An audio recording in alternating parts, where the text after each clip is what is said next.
Сәлем қалдарыңыз қалай, көңіл күйлеріңіз қалай? Сіздермен тағы да бір осындай әдемі күнде әдемі таңда жолығып отырғаныма өте қуаныштымын. Сіздердің күнге маған подписация етіп, қосылып, комментария жазып, менімен энергия алмасып отырғандарыңыз мені күнге шабыттандырып жатыр. Сіздерге шексіз рахмет айтам, басым ием, рахмет, Алланың нұры жаусын. Бүгінгі тақырып тұрақтылық болды, тұрақтылық. Жалпы кез келген істің шыңына шығу үшін, кез келген істі нәтижелі жасау үшін біздің тұрақтылығымыз өте маңызды екен.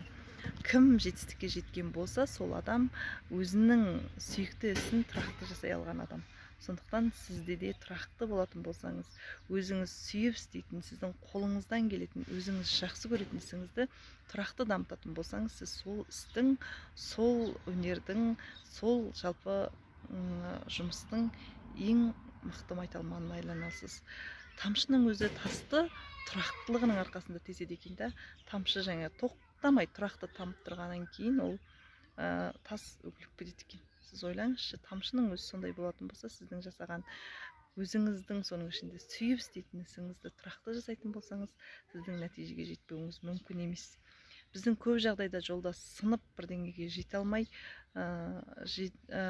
жаңағы жарты жолда қалып қалатын себебіміз, біз өзіміздің келе жатқан жолымыздан ауытқып, басқаның жүрген жолымен жүріп кетеді екенбіз да.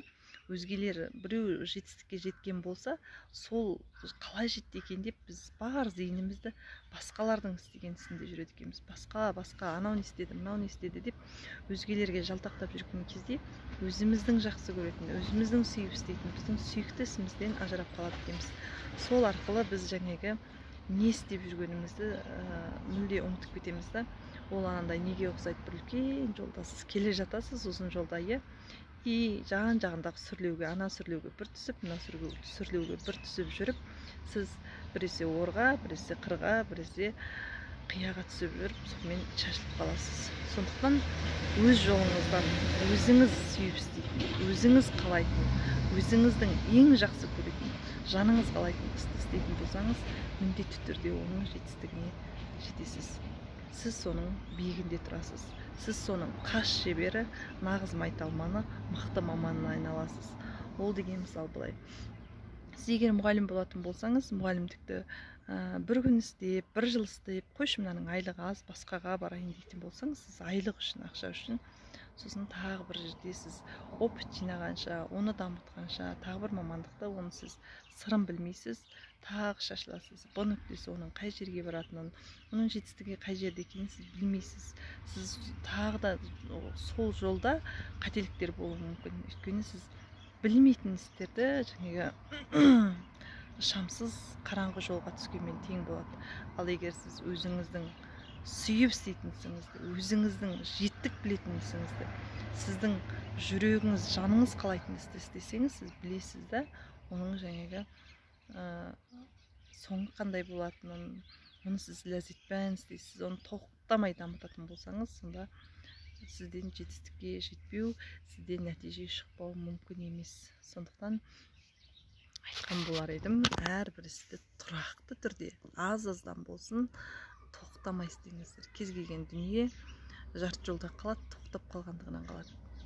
Адамдар жетістікке жете алмай қалады, тоқтап қалғандығынан жете алмайды. Адамдар судың өзі бір орында тұрып қалса сасиды ғой, сол сияқты сіз бір орында тұрып қалсаңыз, жалғастырмасаңыз, дамымасаңыз, сол кезде деградация, депрессия, стресс деген адамның бойындағы жаңағы қорқыныш, жалқаулық, бейкүйездік, кедейлік осыдан келеді екен. Сіз өзіңіздің сүйікті ісіңізді істемегендіктен сізде жаңағы жетістіктер болмайды. Сіздің жалқаулығыңыздан емес, сіздің ақшаңыз болмайды, сіз жұмысты аз дегендіктен емес, сіз сүйікті ісіңізді таппағандығыңыздан, сіз тұрақты түрде оған сүйіспеншілік бөле алмайсыз, өйткені сіз оны білмейсіз. Білмеген дүниені жасау арқылы адам жетістікке жетуі мүмкін емес. Сондықтан адамның ең бірінші қателеспеу керек, жүрегі қалайтын, жаны жайдарланатын, жаны жай табатын, өзін дискомфорт сезінбейтін, өзін қинамайтын істі істеу керек те.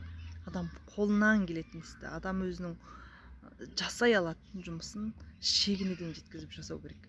Сол кезде ол адам міндетті түрде жетістікке жетеді. Ол дүниеден нәтиже шықпау мүмкін емес. Сондықтан өзгелердің картасына, өзгелердің жасаған жетістігіне, өзгенің ойларымен жүруді адам тоқтату керек. Өйткені әрбір адам жеке тұлға, әрбір адамның жеке мүмкіндіктері бар, әрбір жанның жеке хоббилары бар, әрбір адамның өзінше бір жеке қасиеттері бар. Өйткені адамды Алла тағала солай қылып жаратып қойған. Егер біреуінің істегенін екіншісі бірдей қылдырып істеп, бір адам істегенде екінші адам істеу арқылы жетістікке жететін болса, адамның барлығын бірдей қылып жаратып қоятын еді ғой.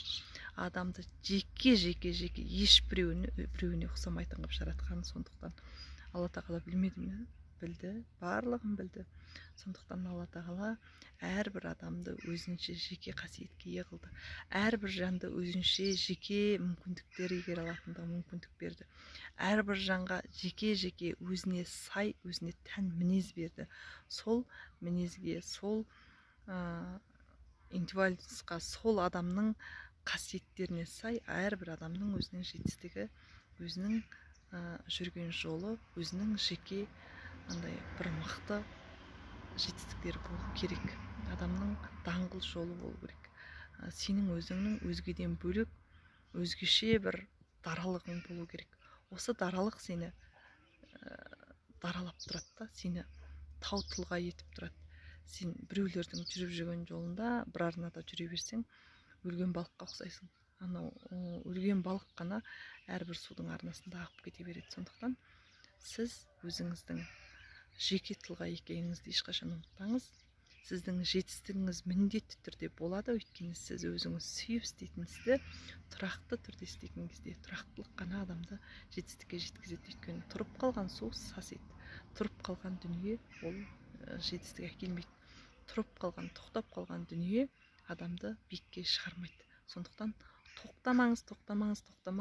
Сіздің қолыңыздан да ең мықты дүниелер келеді.